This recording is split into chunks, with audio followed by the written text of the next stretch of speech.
Today is May 1st. Let's go check out what's going on here.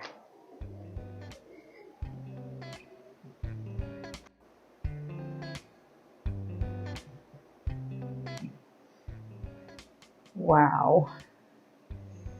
So last night we had to add a shelf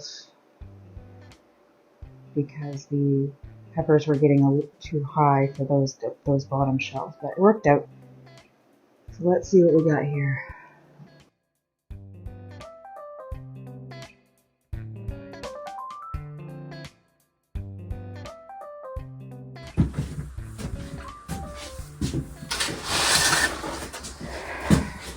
We're getting a little too big in here to do the tours that I used to do. I think I'm going to start bringing them out one by one because this is insane. Look at this.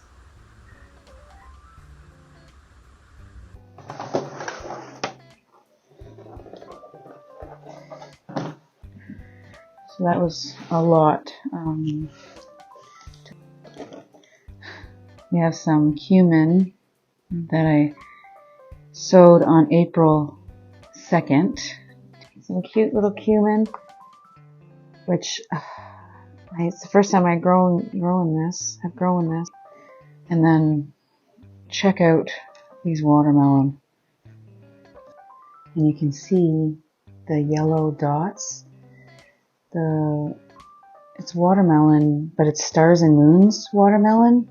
Never have grown this from my own seed before, so I'm pretty impressed with the little yellow dots.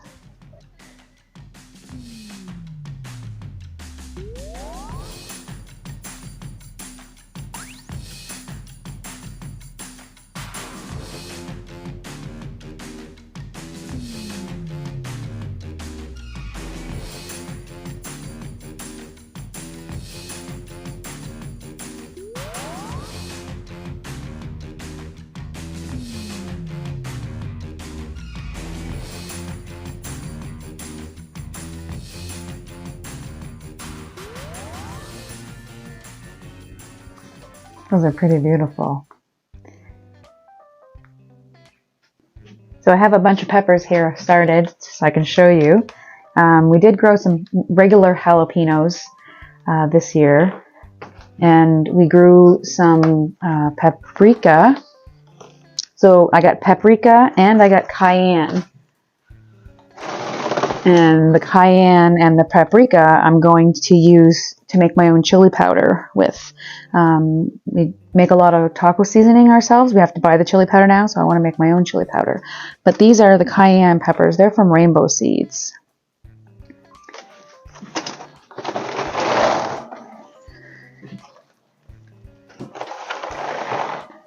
Peppers like to dry out just a little bit, so we'll leave those a bit. Maybe we're moving down, so more peppers. So these are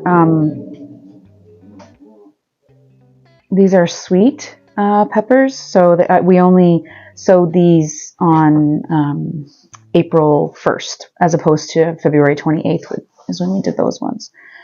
And then these ones were April 16th. So these are Marconi Rosso pepper. Don't really know much about them. I bought them to replace the banana peppers that didn't grow. I was looking for banana peppers, but I couldn't find any, so that was supposed to be a good alternate. And then these are California Wonder peppers, again, just a sweet pepper. These are Golden Cal Wonders. See, we thought those were the same pepper, but they're not. They're different peppers. So, and then we have one of the Marconi peppers, just because that one was more ready to transplant than the babies. So, and the larger peppers, we have the hot rods. These ones have a variegated leaf, and they're so pretty. You can just see variegation in the leaves there.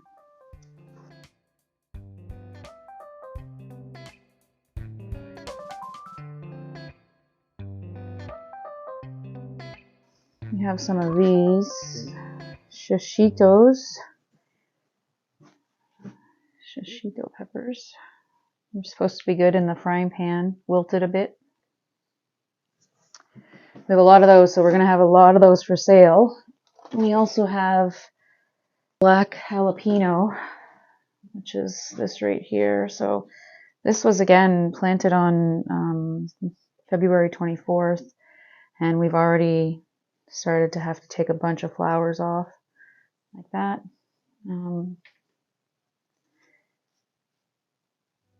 But they're looking amazing. Can't wait to get them in the garden. Just for fun, we did end up potting that unknown seed that we got out of a seed pack, and we think it's some sort of parsnip or radish, maybe a daikon radish. It's definitely not just a regular radish because the leaves on those don't look like this. And then it's just paired with a coleus here. So pretty. We're gonna just see. I put it in a deeper pot thinking that maybe it was a drilling. So fun. I never thought that I would have this in my entire life, but it's pretty amazing. So I went and grabbed all of the tomatoes here. We have 114 that germinated. So we're going to be selling some of these, probably giving to family and whatnot. But let's start with the ones that I had done last year, which is the San Marzano tomato.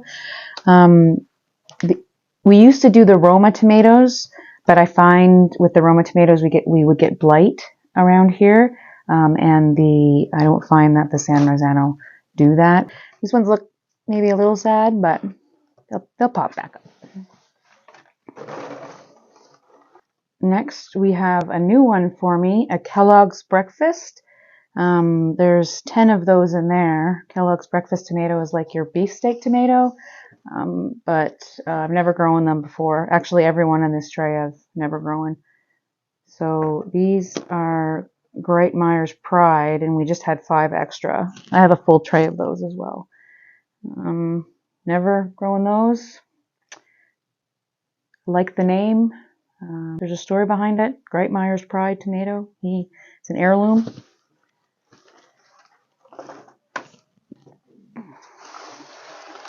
And we have another large tomato, Sicilian sauce tomato.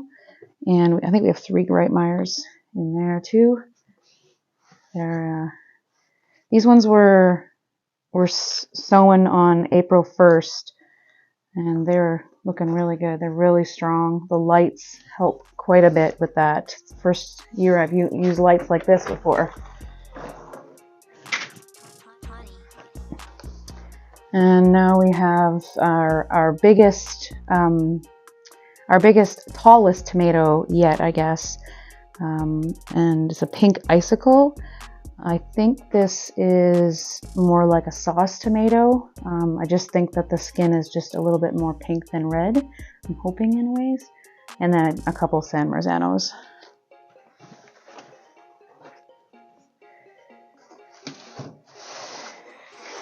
And then we have my fave. We actually have a full other tray right here of them. These are called the Old German tomatoes, and they are a huge tomato. I think we had one last year that was like almost 2 pounds, and they are very beautiful tomatoes with a pink center, and they don't turn red. They stay yellow, but they get massive. And then we transplanted a couple of these Abe Lincolns into this pot because this one was empty. And we also have an Abe Lincoln in a 3.5 inch pot just to try it out, just to see.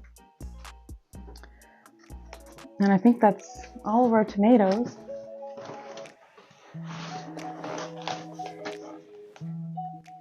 These are marigolds. I use marigolds often in my garden because they're very smelly and the slugs go to them before they go to anything else, so I plant them around my tomatoes. But we have the marigolds. These seeds were given to me a few years ago by a friend of mine, and I've just been taking seeds off the plants outside of my garden for a couple of years. So that's what those are. I have another tray in there of purchased seeds just to have a different color in there. And then I also have this one right here, which is a Durango yellow. We also have 3 different types in this one tray. These I'm going to transplant probably today. And these are alyssum, sweet alyssum. They're a little white flower that grows maybe 8 to 10 inches tall. And I'm going to put it along the border of my flower bed. And then some thyme. I forget what thyme this is. It's gorgeous. It smells so good. Look how beautiful it is with the purple leaves. And then this is delphinium, which I've never grown before. They look like a totally gorgeous flower, but they took about 3 weeks to germinate. I had to put them on the heat mat to get them to go. I thought for sure the seeds weren't any good, but they worked fine. So it's pouring rain out, but normally I don't really care. We found an umbrella, and we're gonna head to the garden to see what all this water's doing to the brand new plants in there. The onions and the celery, the leftover brassicas, and a little tiny baby lettuce that I left in there. And then these are the new Arctic kiwi that we picked up from a local nursery, and they're looking amazing. And those are actually going here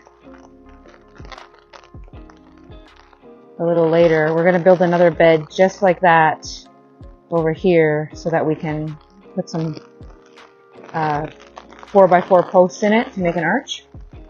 And right now this is what the rain is looking like. It's extremely windy too.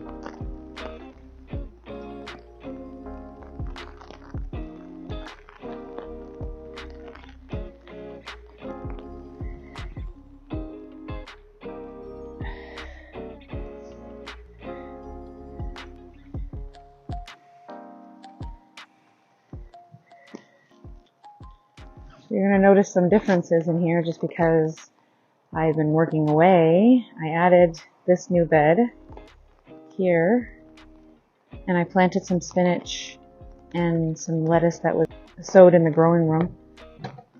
And then I'm adding this bed back here, the second one.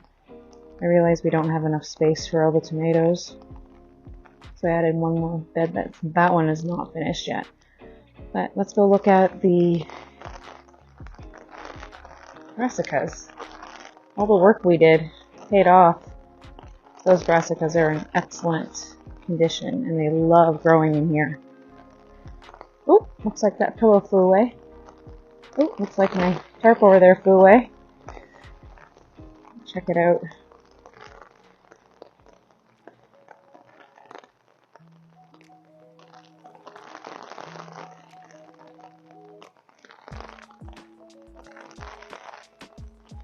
And a lot of the perennials are actually coming up really well. We've got some bleeding hearts. There. Those are the phlox, and the thyme is looking absolutely beautiful. And then here's the garlic chives. They sure grew a lot in a week or so.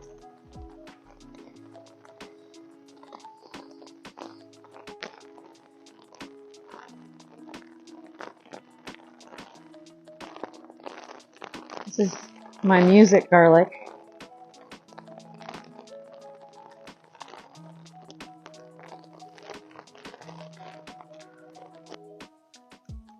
I actually forgot one of the tomatoes, the 114. This is still included in the 114, but I forgot to show it earlier. So these are tomatillos. I've never grown tomatillos before, and I absolutely love salsa verde. So I want to start making it myself. So these are called husk tomatoes on the tag, but they were sown on April 4th. So they're still little yet, but super cute.